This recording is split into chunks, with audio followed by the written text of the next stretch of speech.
America ಅಧ್ಯಕ್ಷ Donald Trump ಅವರ security ವಿಚಾರದಲ್ಲಿ ಒಂದು ಇಂಟ್ರೆಸ್ಟಿಂಗ್ ನ್ಯೂಸ್ ಹೊರಬಿದ್ದಿದೆ.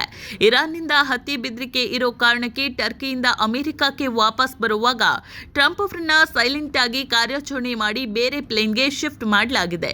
ಯಾರು ಊಹಿಸದ ರೀತಿಯಲ್ಲಿ ವಿಮಾನಕ್ಕೆ ಫುಡ್ ಸರಬರಾಜು ಮಾಡೋ ಕ್ಯಾಟರಿಂಗ್ ಟ್ರಕ್ ಟ್ರಂಪ್ರನ್ನ ರಹಸ್ಯವಾಗಿ ಕರೆದುಕೊಂಡು ಹೋಗಿ ಮಿಲಿಟರಿ ವಿಮಾನಕ್ಕೆ ಹತ್ತಿಸಲಾಗಿದೆ ಅಂತ ದಿ ವಾಷಿಂಗ್ಟನ್ ಪೋಸ್ಟ್ ಪ್ರಕಟಿಸಿದೆ.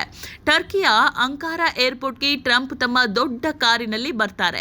ಪ್ರತಿಯೊಬ್ಬರಿಗೂ ಕಾಣುವ ಹಾಗೆ ನೀಲಿ ಬಿಳಿ ಬಣ್ಣದ ಏರ್ಫೋರ್ಸ್ ಒನ್ ಬೋಯಿಂಗ್ 747 ವಿಮಾನದ ಸ್ಟೆಪ್ಸ್ ಏರಿ ಒಳಗಡೆ ಹೋಗ್ತಾರೆ. ಮಾಧ್ಯಮದವರೆಲ್ಲ ಟ್ರಂಪ್ ಇದೇ ವಿಮಾನದಲ್ಲಿ ವಾಷಿಂಗ್ಟನ್ಗೆ ಹೊರಟರು ಅಂತ ಕ್ಯಾಮೆರಾದಲ್ಲಿ ವರದಿ ಮಾಡ್ತಾರೆ.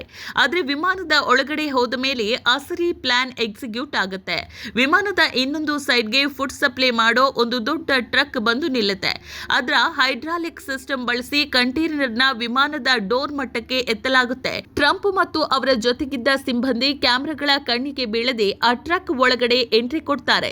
ಅಲ್ಲಿಂದ ಆ ಟ್ರಕ್ ಏರ್ಪೋರ್ಟ್ನ ಮತ್ತೊಂದು ತುದಿಯಲ್ಲಿದ್ದ C-32A ಮಿಲಿಟರಿ ವಿಮಾನ ಹತ್ತಿ ತಲುಪುತ್ತೆ.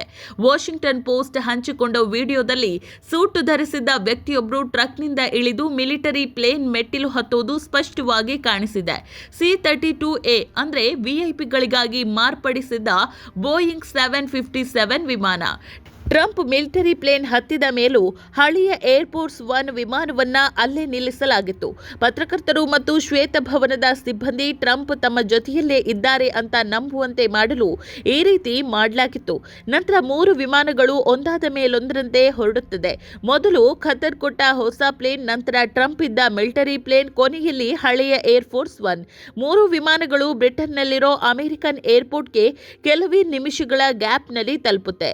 ಈ ರೀತಿ ಭದ್ರತೆಗಾಗಿ ಅಧ್ಯಕ್ಷರನ್ನ ರಹಸ್ಯವಾಗಿ ಬೇರೆ ವಿಮಾನಕ್ಕೆ ಸ್ಥಳಾಂತರ ಮಾಡುವುದು ಇದೇ ಮೊದಲೇನಲ್ಲ.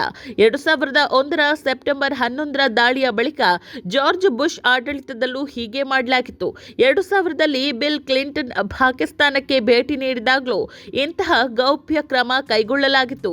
ಇದೇ ಸಮಯದಲ್ಲಿ ಖತಾರ್ನಿಂದ ಬಂದ ಹೊಸ ಬೋಯಿಂಗ್ 747-8 ವಿಮಾನದ ಸೆಕ್ಯೂರಿಟಿ ಬಗ್ಗೆಯೂ ದೊಡ್ಡ ಚರ್ಚೆ ಶುರುವಾಗಿದೆ.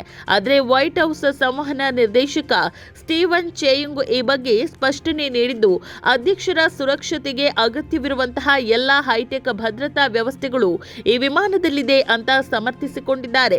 ಅಮೆರಿಕ ಅಧ್ಯಕ್ಷರ ಸುರಕ್ಷತೆಗೆ ಸಂಸ್ಥೆಗಳು ಎಷ್ಟೊಂದು ಅಲರ್ಟ್ ಆಗಿ ಪ್ಲಾನ್ ಮಾಡ್ತವೆ ಅನ್ನೋದಕ್ಕೆ ಈ ಹೈಡ್ರಾಮದ ಸೀನ್ ಸೂಕ್ತ ಉದಾಹರಣೆ.